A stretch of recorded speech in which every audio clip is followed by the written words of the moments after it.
افغانستان اور پاکستان کا جو جنگ کا ماحول، تو سوشل میڈیا اور الیکٹرانک میڈیا یہ دونوں لگائی اور بجائی سے چلتی ہے۔ آگے چلتے ہیں، میدان میں کوئی ثالث کا کردار بھی نہیں ادا کر رہا ہے۔ اگر دیکھا جائے تاریخ میں مسلمان جب بھی آپس میں لڑے ہیں، پاکستان کے لیے امریکہ اور یہودی بولے نہیں ہیں، تو ہمارے ایٹم بم پہ ان کا خاص طور پر نظر ہے۔ تو افغانستان بھی یہ یاد رکھے کہ انڈیا بھی ہماری کبھی بھی دوست نہیں ہو سکتی ہے، ان سے مفادات ہم کبھی بھی حاصل نہیں کر سکتے ہیں۔ السلام علیکم، میں ارسلان بات کر رہا ہوں۔ افغانستان اور پاکستان کا جو جنگ کا ماحول بنا ہوا ہے، اس کے بارے میں بات کرنی ہے۔ پہلے تو سوشل میڈیا کے بارے میں اگر بات کی جائے تو سوشل میڈیا اور الیکٹرانک میڈیا یہ دونوں لگائی اور بجائی سے چلتی ہے۔ اس کی تو بات کرنی بھی میں مناسب نہیں سمجھتا ہوں۔ بہرحال آگے چلتے ہیں، میدان میں کوئی ثالث کا کردار بھی نہیں ادا کر رہا ہے۔ اس کی وجہ یہ ہے کہ جن لوگوں نے ہمیں آپس میں لڑوایا ہے، وہ لوگ ثالثی کا کردار ادا کرنے نہیں دیتا، اور جو ادا کرے گا اس کو عبرتناک سزا ملے گی۔ تو اسی ڈر کی وجہ سے کوئی ثالثی کا کردار بھی ادا نہیں کر رہا۔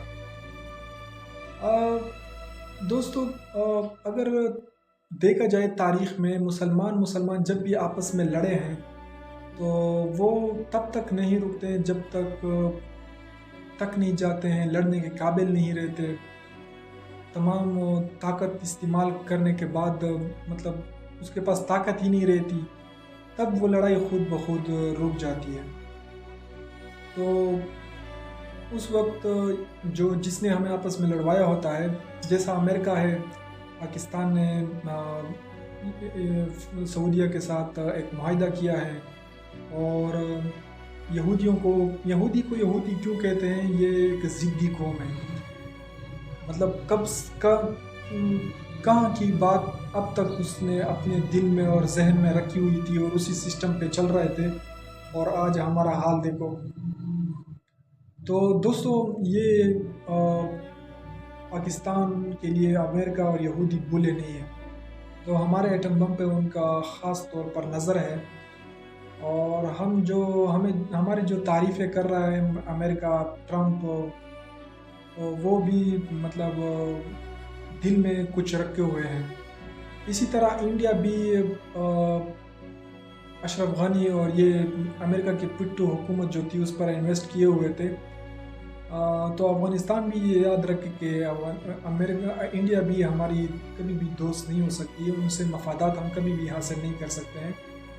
بس ان کا یہاں تک مقصد ہے، یہاں تک وہ کر سکتے ہیں، مدد کر سکتے ہیں، تاکہ ہم جو دو کھلاڑی ہیں مین مسلمانوں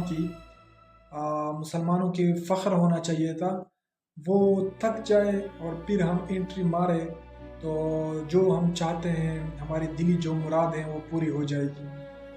اور واقعی اگر ہم جنگ کرتے ہیں اور واقعی جنگ بہت آگے چلی گئی، تو یہی ہوگا، پاکستان ایٹم بم سے ہاتھ دھو بیٹھے گا، اور افغانستان امارت اسلامیہ کا جو نظام ہے اس سے ہاتھ دھو بیٹھے گا، اور اسی طرح آگ میں جلتا رہے گا افغانستان پاکستان دونوں۔ اور جلتے آخر میں ظاہر سی بات ہے، دونوں ملک کے ٹکڑے ٹکڑے ہوں گے۔ تو میرا یہ دونوں سے درخواست ہے کہ بھائی، لڑائی کسی چیز کی حل نہیں ہے، لڑائی تباہی لے کر آتا ہے، جیت کسی کی نہیں ہوگی، یہ پکی بات ہے، تاریخ کو دیکھ لیں۔ اچھا دوستو، ہم بحیثیت مسلمان عوام، افغانستان اور پاکستان کے عوام جو ہیں، ان کو چاہیے کہ حکمرانوں پہ پریشر ڈالیں۔ باقی جو بھی اس نے کیا کر رہے ہیں وہ کرنے دے، لیکن یہاں پر یہ نہیں ہونا چاہیے۔ فوجیوں کو دونوں طرف حکمرانوں پہ ایک وہ انا کا مسئلہ نہ بنائیں۔ مسلمان آپس میں لڑے، ہمارا دشمن اس سے خوش ہوتا ہے، اور صرف خوش نہیں ہوتا ہے بلکہ موقع کے انتظار میں بھی ہے۔ تو یہ چیزیں نوٹ کر لیں، کیونکہ ایک امریکہ کی طرف چلا گیا اور دوسرا انڈیا کی طرف چلا گیا، تو یہ دونوں مسلمانوں کے ازلی دشمن ہیں۔ تو اس بات کو ذرا ذہن نشین کر لیں۔ آگے پیچھے سب کچھ ہم بھی اور یہ افغانی بھی سب بھول جاتے ہیں، اور ایک نیا سسٹم، ایک نیا نظام شروع کر جاتے ہیں۔ ترقی کا وقت ہے، ترقی کرنے کی ٹائم ہے، آپس میں لڑنے کا کوئی ٹائم نہیں ہے۔ نہ لڑائی سے کچھ کما سکتے ہو، جو کماؤ گے اور زیادہ گواؤ گے۔ تو میرا آپ لوگوں سے یہی درخواست ہے کہ لڑائی جھگڑے نہ کریں۔ بحیثیت مسلمان حکمران جب بن جاتے ہیں بڑے بڑے، تو وہ یہ بھول جاتے ہیں کہ ہم مسلمان ہیں۔ وہ فرونی سوچ ان کا بن جاتا ہے، اور ضد، کینہ، بغض، یہ چیز ان کے اندر بس جاتے ہیں۔ یہ حکمران میں تب یہ سسٹم آ جاتا ہے جب ان کا عوام جو ہوتا ہے وہ مطلب کمزور ہوتا ہے، ان کے خلاف اٹھنے کی طاقت ان میں نہیں ہوتی ہے، تب حکمران فرونی سوچ کی طرف چلے جاتے ہیں۔ تو عوام کو چاہیے کہ فرونی سوچ کی طرف ہمیں اپنے حکمران کو نہیں لے جانا چاہیے اور ان کو دبانا چاہیے، بلکہ میں تو یہ کہتا ہوں کہ افغانستان اور جتنے بھی امت مسلم آئے ان کے فوجیوں کو یہ مطلب حلف اٹھانا چاہیے ان سے کہ مسلمان آپس میں نہیں لڑیں گے۔